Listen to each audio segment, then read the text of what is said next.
Doctor Mahrang Baloch, Beebow Baloch, جس طرح ان کو راستے سے ہٹانے کے لیے گرفتار کیا گیا تو بلوچستان نیشنل پارٹی نے فیصلہ کیا کہ ان کی رہائی کے لیے اور یہ ماورا عدالت جو غیر قانونی ایکٹ ہے اس کے خلاف وہ احتجاج کریں۔ ہماری عدالتیں اس نیچ پہ پہنچی ہے کہ وہ آج ایک ڈپٹی کمشنر کے جاری کردہ نوٹیفیکیشن کو بھی سیٹیسفائی کرنے سے قاصر رہے۔ 26ویں آئینی ترمیم جب لایا جا رہا تھا سب سے زیادہ اس میں متاثر ہونے والی بھی پارٹی جو ہے وہ Balochistan National Party. Doctor Mahrang Baloch, Beebow Baloch,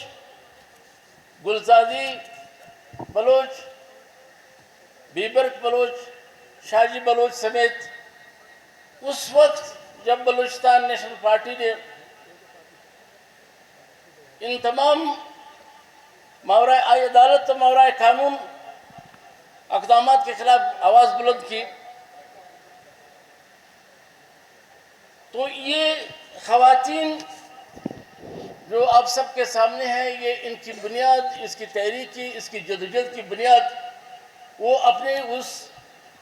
لاپتہ افراد کے لیے جو جس طرح کسی کے والد کو لاپتہ کیا گیا سالوں سال، سمیع الدین کے والد کو جو 2010 سے پہلے اس کو لاپتہ کیا گیا اور آج تک وہ لاپتہ ہے۔ 4 بار پاکستان میں اس ملک کے مرکزی سپریم کورٹ سے لے کر ہائی کورٹ تک ان کی عدالتوں میں یہ کیس چلا، لیکن وہ خواتین کو جو اس وقت یہ بچیاں تھیں انہوں نے ایک کمیٹی کے نام سے اپنے اس پیاروں کے بازیابی کے لیے جدوجہد شروع کی۔ پرامن جو آئین اور پاکستان کی آئین اس کو اجازت دیتا ہے، لیکن وہ جس طرح ان کو راستے سے ہٹانے کے لیے گرفتار کیا گیا تو بلوچستان نیشنل پارٹی نے فیصلہ کیا کہ ان کی رہائی کے لیے اور یہ ماورا عدالت جو غیر قانونی ایکٹ ہے اس کے خلاف وہ احتجاج کریں۔ مختلف کاز دیے اور آخری کاز میں یہ تھا کہ وٹ سے لے کر کوئٹے تک لانگ مارچ کا اعلان تھا اور کوئٹے میں آ کے یہاں پہ انہوں نے دھرنا دینا تھا اور احتجاج کو جاری رکھنا تھا۔ لیکن آپ نے دیکھا کہ رمضان کے مقدس مہینے میں بلوچستان نیشنل پارٹی کے اس مارچ کو لکپاس کے مقام پہ روک کر، اس کے راستے روک کر کے اسی دن 250 کے قریب نوجوانوں کو، ورکروں کو گرفتار کیا گیا اور اس کے بعد ان نوجوانوں کے رہائی کے لیے جب ہائی کورٹ سے رجوع کیا گیا تو ہائی کورٹ کا رویہ بھی آپ سب کے سامنے ہے، میں تفصیل میں جانا نہیں چاہوں گا کہ 3 MPO اس وقت بلوچستان میں جو کالے قانون کا سب سے ایک بڑا ذریعہ تھا آج بھی وہ اپنایا جا رہا ہے کہ بلوچستان میں جو بھی سیاسی ورکر، جو بھی سوشل ایکٹیوسٹ اپنے رائٹ کے لیے آواز بلند کریں گے اس کو 3 MPO کے تحت جا کے پابند سلاسل کیا جائے۔ یعنی اس لیے کہ جب آپ کے پاس FIRs تھے، ہم نے ہائی کورٹ کے سامنے ارگو کیا کہ ڈاکٹر مارنگ بلوچ اور بلوچ ایگزیکٹو کمیٹی کے تمام قیادت جو اس وقت پابند سلاسل ہے ان کے خلاف جتنی بھی FIR کے آپ ذکر کریں جو 2-2.5 مہینے کے بعد وہ انہوں نے اپنی جواب داخل کیا گیا،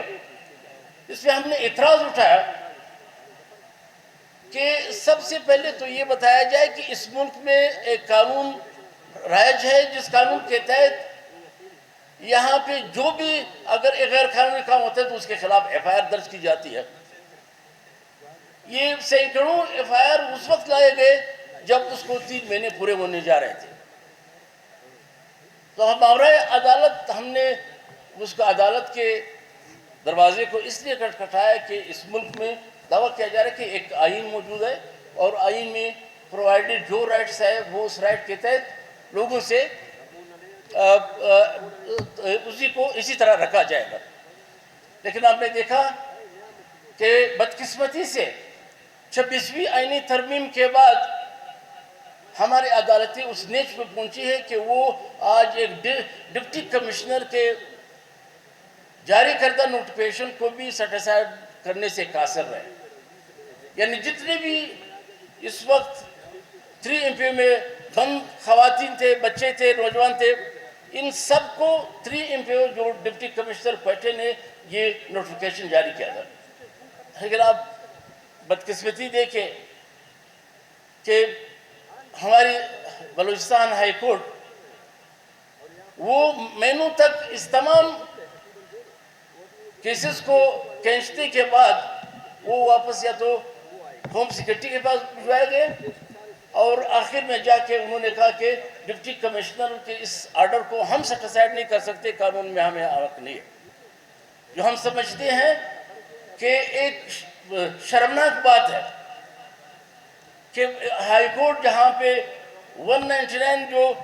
یہ آپ کے آئین کے تحت جو آرٹیکل 8 سے لے کر 28 تک تمام جو فنڈامنٹل رائٹس کو پروٹیکٹ کرتے ہیں، بدقسمتی سے آج بلوچستان کے عوام 199 کے ان اختیارات میں جو ان کو پرووائڈڈ تھے، جو اس آئین کے بنانے کے لیے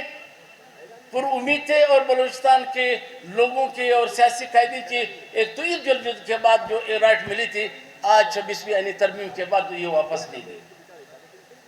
26ویں آئینی ترمیم جب لایا جا رہا تھا، سب سے زیادہ اس میں متاثر ہونے والی بھی پارٹی جو ہے وہ Balochistan National party. Balochistan National party کے سینٹ کے 2 ممبران جس طرح ان کو اغوا کیا گیا، وہاں پہ پارٹی قائد بھی پہنچے اور تمام چیزیں جو میڈیا کے سامنے، تمام سیاسی جماعتوں کے سامنے، نیشنل اور انٹرنیشنل میڈیا کے سامنے لائی گئی، اس کے باوجود زبردستی ان کا ووٹ جو 2 سینٹ کے ممبران تھے وہ جا کے 26ویں آئینی ترمیم کی منظوری میں ڈلوائے گئے. اور بلوچستان نیشنل پارٹی جنہوں نے اپنے ان دونوں سینٹ کے ممبران کو، جو سینٹ میں ہماری پوری نمائندگی کو ختم کرنے کے لیے، اپنی اصولی سیاست میں کھڑے رہنے کے لیے